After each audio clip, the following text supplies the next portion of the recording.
Bonjour et bienvenue à l'audit marketing du salon de coiffure Le Mirage de Charny. Tout d'abord, le salon de coiffure Le Mirage se veut être un concept unique où nous retrouvons au même endroit plusieurs services de beauté, incluant la coiffure, l'esthétique et le service de barbier.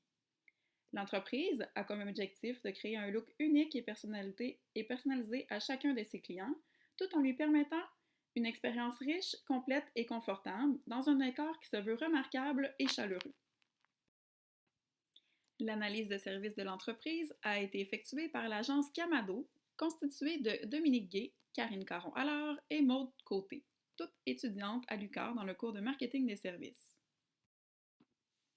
L'analyse de service a comme objectif d'aider l'entreprise à mieux connaître sa clientèle, assurer la pérennité et le succès de l'entreprise dans le futur, savoir se démarquer face à la concurrence, savoir consolider l'image de concept unique vers laquelle le salon de coiffure se dirige. Et finalement, savoir rester proactif afin d'éviter toute nuisance potentielle à la satisfaction du client.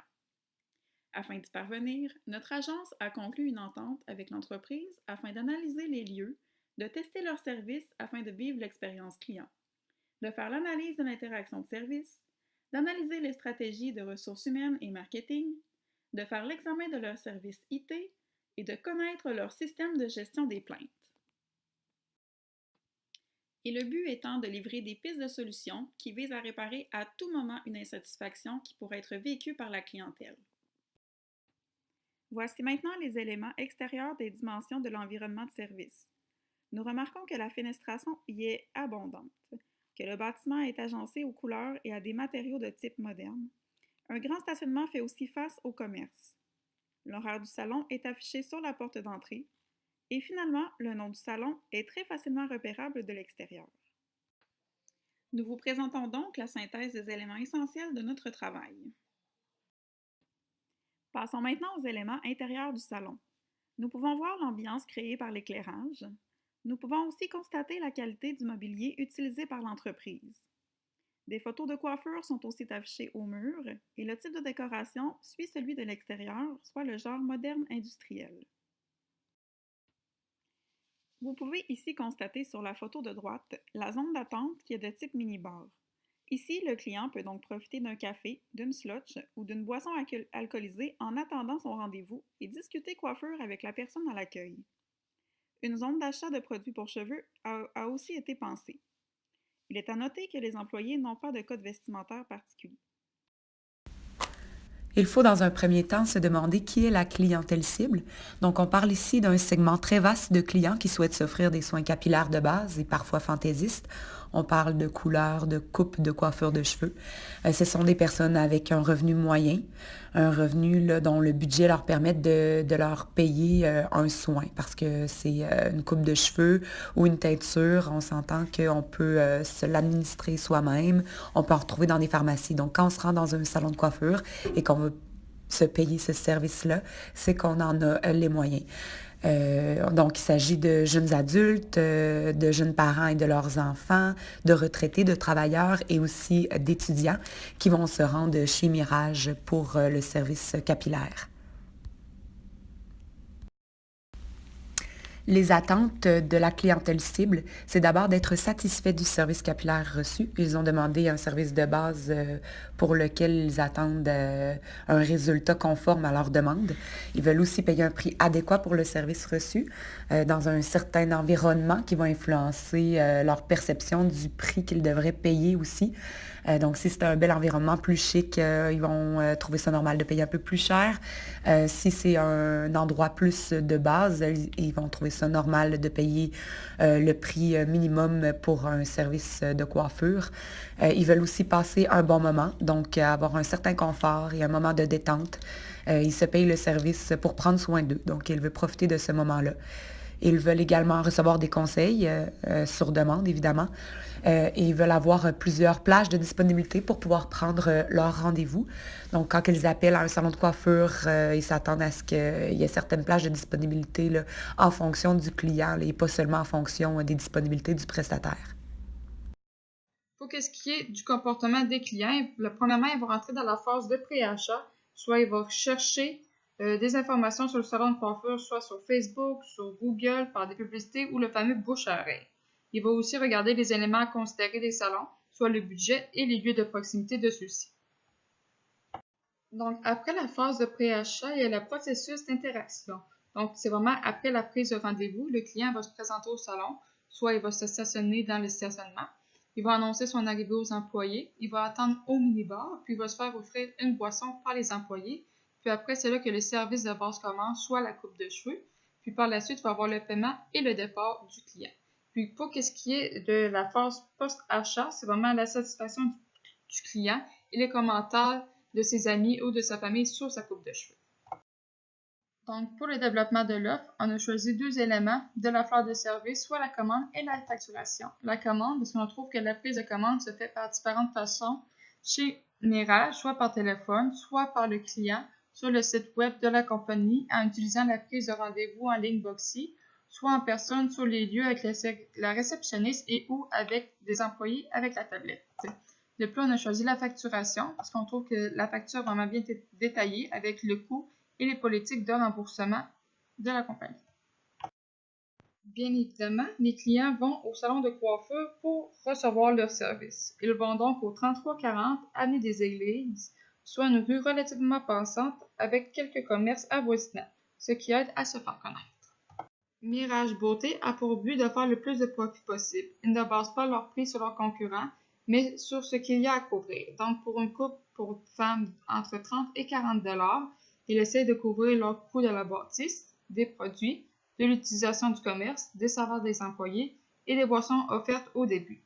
Puis, pour les employés, ils ont une commission par rapport aux ventes qu'ils ont faites durant la journée.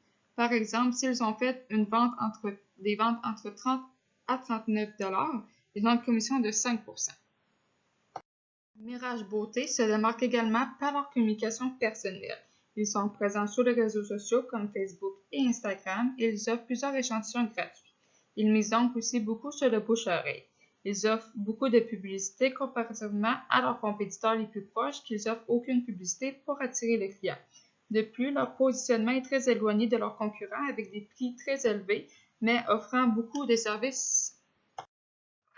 Pour la réparation des services, c'est majoritairement les autres coiffeuses qui réparent le travail si la cliente est mécontente de sa coiffure. De plus, la gérante suit des formations pour améliorer la performance du salon, suit donc des formations de service à la clientèle et de la gestion des plaintes, ou aussi, comme vous pouvez le constater avec l'exemple, ils sont aussi très présents sur les réseaux sociaux en cas de clients très mécontents. Nous avons monté un blueprint, là, question de définir et d'analyser toutes les actions des consommateurs, des employés front office et back office, tout le processus de soutien, le système informatique et les évidences physiques, toutes évidences tangibles auxquelles les consommateurs sont exposés dans le salon. Ça nous a permis là, d'identifier nos points de rupture. Et nous avons pu en ressortir là, 10 constats, donc 10 points de rupture. En premier, l'annulation de rendez-vous par le prestataire. On a aussi identifié la disponibilité en période d'achalandage saisonnière, comme les bals de finissant et les mariages, la promotion des rabais, la rétroaction des clients, la disponibilité générale du salon, la salle d'attente, le concept de mini-bar là, au comptoir qui porte à confusion pour les clients, ils ne savent pas qu'ils doivent aller attendre là. Il n'y a pas de standard vestimentaire, il y a très peu de visibilité autre que le web et le bouche à oreille. Il y a un stationnement très petit et c'est difficile là, d'accéder à la route pour sortir. Et finalement, il y a un petit vestiaire, un manque d'espace et pas beaucoup de place pour s'asseoir non plus. Et il n'y a pas de script là, à l'accueil pour le vestiaire. On a identifié les pistes de solutions pour chaque point de rupture. Donc, d'abord, pour l'annulation de rendez-vous par le prestataire, on suggère au salon, là, lorsqu'ils prennent un rendez-vous avec un client, que ce soit en ligne ou de façon vocale, d'avoir un système d'ordonnancement des priorités par rendez-vous. Donc, si c'est en ligne, il faudrait qu'il y ait une question. Est-ce que c'est pour un rendez-vous de routine? Est-ce que c'est pour une occasion spéciale? Si c'est une occasion spéciale et que vous êtes à l'aise, là, spécifiez laquelle. Donc, même chose là, pour pour les prises de rendez-vous par téléphone, de poser cette question-là. Ensuite, la réceptionniste ou la personne qui prend le rendez-vous peut coder selon 3 degrés d'importance, très élevé, moyen ou peu élevé. Ça permet au système aussi peut-être d'avoir un algorithme derrière qui pourrait éviter de prendre des rendez-vous de très haute importance pour la même personne dans la même journée. Là, il pourrait mettre des barèmes là, d'un certain nombre de rendez-vous de haute importance dans une même journée pour une même personne et d'avoir aussi des plans B, C et D pour chaque rendez-vous à très haute importance. De plus, ce serait bien d'avoir des systèmes de notification selon le degré d'importance. Si c'est à importance élevée, il peut y avoir des notifications à partir de 6 mois pour toujours s'assurer, l'employé est toujours bien présent pour prendre le rendez-vous et mettre en branle là, le plan de relève si c'est pas le cas. Puis si c'est un rendez-vous là, de routine à importance très peu élevée, c'est plus facile des fois à tasser ou à élargir les heures d'ouverture pour prioriser le rendez-vous à très haute importance. Ou bref, que tout ça ait le moins d'impact possible là, sur la satisfaction des clients. Pour le deuxième point, on parlait de la disponibilité en période d'achalandage saisonnière. Donc, il s'agirait d'offrir plus d'heures d'ouverture, exemple les lundis, ouvrir plus tôt le matin, fermer plus tard le soir. Il faudrait également faire plus de promotions. Il faudrait déployer un sondage là, qu'on pourrait envoyer en même temps que la facture en ligne, qui pourrait s'appeler Client Vibe, un peu le même principe que Office Vibe pour les bureaux. Donc, c'est dynamique, des questions très courtes, puis on pourrait récompenser la personne qui répond au sondage par un pourcentage de rabais. Ça permettrait aussi de faire un croisement avec le problème de manque de promotion. Aussi, on suggérait de faire un système de notification pour aviser les clients quand une place de rendez-vous se libère. Un peu comme Bonjour Santé, quand on reçoit un message texte pour dire qu'il y a une place qui s'est libérée dans un centre médical. Juste pour se situer, nous sommes rendus au point 6 pour la salle d'attente, le concept de mini-bar qui porte à confusion pour les clients. Il faudrait ajouter un script lors de l'accueil et peut-être mettre des petites pancartes, indiquer où est le mini-bar qui est là pour l'attente, que les gens peuvent s'asseoir. Ensuite, pour le standard vestimentaire, on parlait d'avoir peut-être une couleur commune, un certain standard là, qui va venir exprimer et confirmer le côté expert communiqué sur leur site parce qu'on a vu en cours que ça prenait un aspect tangible qui confirmait la promesse véhiculée là, par le prestataire.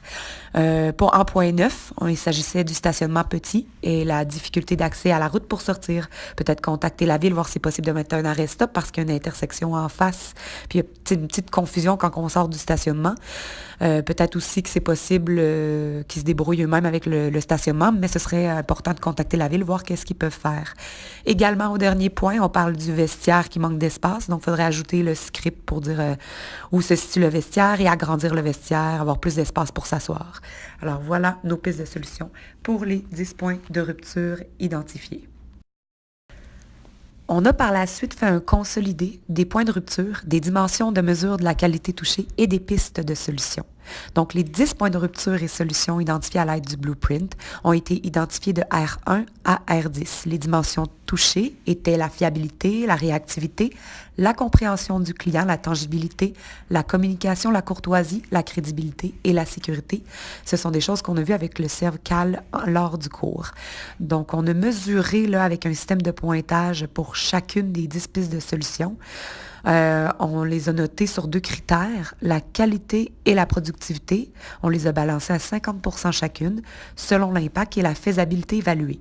Le but de ce consolidé-là et du système de pointage, de mesure, c'était de savoir qu'est-ce qu'on fait en premier et pourquoi on le fait en premier, puis de savoir quoi prioriser.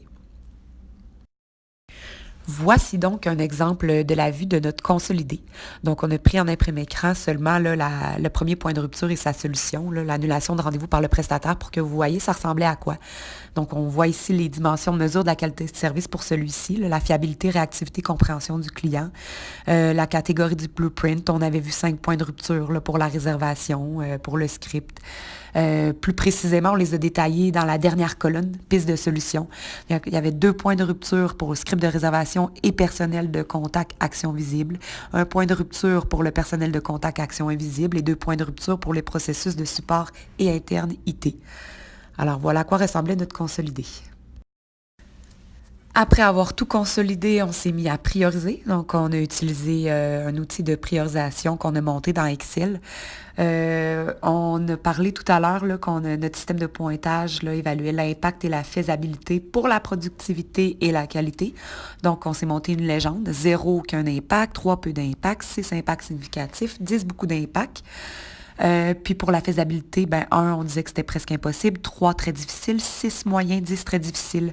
Donc, on voit là, dans les 3 premiers, on a pris un petit imprimé-écran pour vous montrer à quoi ça ressemblait, avoir un petit exemple. On a 3 pistes de solutions et points de rupture identifiés ici, R1, R2, R3. Donc, la qualité et la productivité balancées à 50% chacune. Ils ont leurs points. Donc, par exemple, au premier, 10 points pour la qualité, 10 points pour la productivité, un impact de 10. La faisabilité, on l'a évalué à 6, donc le pointage revenait à 60. On voit le deuxième, le pointage final qui revenait à 24 et la promotion de rabais à 15. Plus le pointage était élevé, plus c'était important de le faire en premier temps. Donc, on a divisé là, une année en 4 temps, 4 T.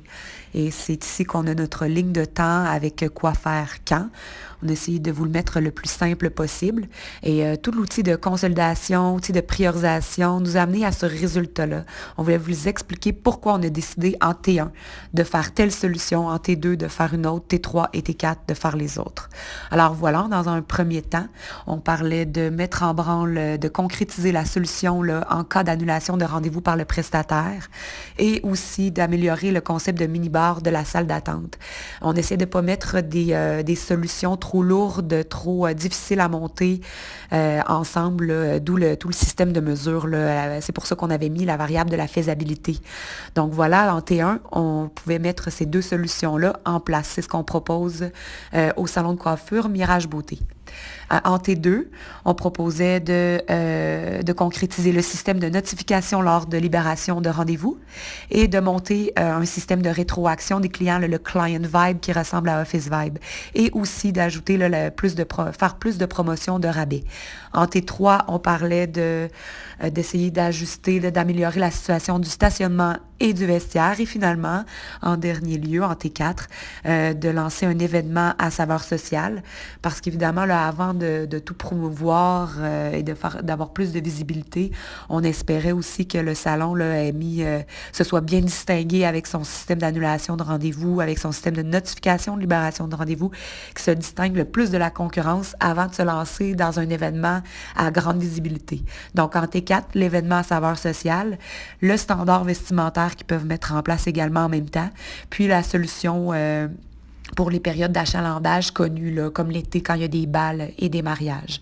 Alors voilà, ça fait le tour de toutes nos solutions et de nos pistes de recommandation pour le salon Mirage Beauté Coiffure. Pour que ce soit un petit peu plus clair, là, voici à quoi ressemblerait, là, grosso modo, visuellement. Là, ce serait peut-être pas le visuel tel quel, là, mais c'est pour mettre une image là, sur ce qu'on essayait d'exprimer par rapport à la piste d'amélioration, sur une action proactive à mettre en place rapidement en cas d'une annulation de rendez-vous par le salon. Donc, vous voyez ici le triangle rouge, ça pourrait être un rendez-vous d'importance très élevée. Le rectangle jaune, ça pourrait être un rendez-vous à importance moyenne. Et le rond vert là, à importance légère, là, un rendez-vous moins important, un rendez-vous de routine. Donc, on pourrait dire c'est quoi la date, l'heure, le service demandé, y avait une préférence de l'employé, est-ce que c'est pour un événement particulier, ça c'est une colonne extrêmement importante, avec là, combien de rappels à envoyer selon le degré d'importance et tous les plans de relève, les plans de remplacement dépendamment du degré qui a été coté. Et comme on a expliqué tout à l'heure, là, les rouages derrière l'outil, tous les algorithmes qui pourraient s'enclencher pourraient faire en sorte là, de planifier un certain nombre de rendez-vous à importance élevée, médium ou léger, selon des barèmes qui auraient été identifiés par le propriétaire, la propriétaire là, dans un premier temps. Donc, c'est ça, ça permettrait, ça pourrait être joint aussi à un outil là, de CRM ou à l'outil déjà existant, le Booksy. Ça, on va laisser le client libre cours à quoi qu'il voudrait annexer ça s'il décide de prendre cette option-là. Mais nous, on suggérait là, de se distinguer de la concurrence puis aussi d'éviter une très grande insatisfaction grâce à une proaction là, d'éviter des annulations de rendez-vous par le prestataire puis d'être capable de concrétiser des actions et des solutions si jamais ça devait arriver grâce à cet outil-là. Voilà.